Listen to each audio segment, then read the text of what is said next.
Paralympic ஆடவர் badminton ஒற்றையர் பிரிவில் இந்தியாவின் நிதேஷ்குமார் தங்கம் வென்று அசத்தியிருக்கிறார். தற்போது இந்தியாவிற்கு இது இரண்டாவது தங்கப்பதக்கமாகும். 2-1 என்ற செட் கணக்கில் இங்கிலாந்து வீரர் டேனியல் பெத்தலை வீழ்த்தி தங்கப்பதக்கத்தை வென்று அசத்தியிருக்கிறார் வீரர் நிதேஷ்குமார். இது பற்றி கூடுதல் தரவுகளோடு இணைகிறார் எமது செய்தியாளர் முத்துக்குமார். வணக்கம் முத்துக்குமார், இது பற்றின கூடுதல் தரவுகள் என்ன விரிவாக பதிவிடலாம்?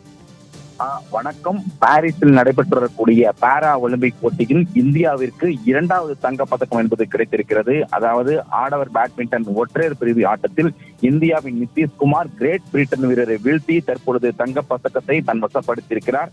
அதாவது பாரிஸ் ஒலிம்பிக் போட்டி கடந்த 28ஆம் தேதி துவங்கி நடைபெற்று வருகிறது. இந்த நிலையில இன்று நடைபெற்று வரக்கூடிய 5வது நாள் ஆட்டத்தில் இந்திய அணி வீராங்கனைகள் ஆதிக்கம் செலுத்தி வருகிறார்கள். கடந்த சில மணி நேரத்துக்கு முன்பாக தான் இந்தியாவை பொறுத்த வரைக்குமே வட்டியிறுதி போட்டியில் வெள்ளிப்பதக்கம் வென்றது. இந்த நிலையில் தற்பொழுது ஆடவருக்கான பேட்மிண்டன் ஒற்றையர் பிரிவு போட்டி என்பது நடைபெற்றது. இந்த ஆட்டத்தில் இறுதி ஆட்டத்தில் இந்தியாவின் நிதேஷ்குமார் அதே போல கிரேட் பிரிட்டன் வீரர் டேனியல் பெத்தேல் இருவரும் மோதின. பரபரப்பாக இந்த போட்டி என்பது நடைபெற்றது. பரபரப்பாக நடைபெற்ற இந்த போட்டியில் முதல் செட்டை இந்தியாவின் நிதேஷ்குமார் 21-14 என்ற கணக்கில் வெற்றி பெற்றார். இதனைத் தொடர்ந்து டேனியல் பெத்தேல் தன்னுடைய ஆதிக்கத்தை செலுத்த இரண்டாவது செட்டை டேனியல் பெத்தேல் 21-18 என்ற கணக்கில் கிரேட் பிரிட்டன் வீரர் வென்றார். இதனை அடுத்து இந்த செட்டை கைப்பற்றக்கூடிய வீரர் நிச்சயம் அதாவது தங்கப்பதக்கம் வெல்வார் என எதிர்பார்க்கப்பட்ட நிலையில் பரபரப்பாக இந்த 3வது செட் என்பது நடைபெற்றது. இரு அணி வீரர்களுமே தங்களுடைய ஆதிக்கத்தை தொடர்ந்து செலுத்தினார்கள்.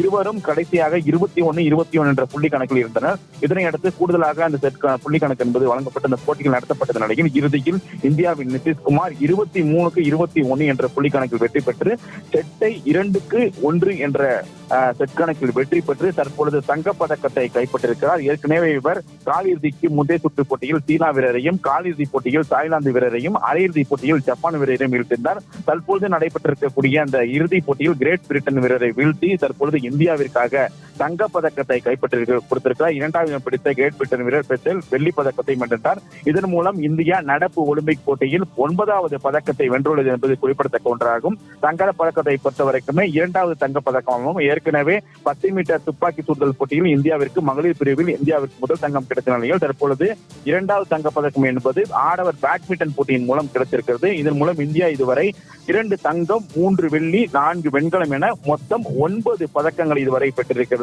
இன்னும் இந்தியாவுக்கு 2 பதக்கம் கிடைப்பதற்கான வாய்ப்பு இருக்கிறது. இன்று இரவு 8 மணிக்கு நடைபெறக்கூடிய மகளிர் ஒற்றையர் பிரிவு இறுதி பேட்மிண்டன் போட்டியில் இந்தியாவின் அதாவது தமிழகத்தை சேர்ந்த வீராங்கனை அதாவது துளசி மோகன் தற்பொழுது இறுதிப் போட்டியில் விளையாட இருக்கிறார். அந்த போட்டியில் அவர் வெற்றி பெற்றாலும் தோல்வியடைந்தாலும் நிச்சயமாக பதக்கம் உறுதி என்பது குறிப்பிடத்தக்க ஒன்றாகும். பாராலிம்பிக்கில் நிதேஷ்குமார் எதிர்கொண்ட போட்டிகள் மற்றும் இந்தியாவிற்கு கிடைக்கப்பெற்ற 2வது தங்கம் குறித்த கூடுதல் விவரங்களுக்கு நன்றி.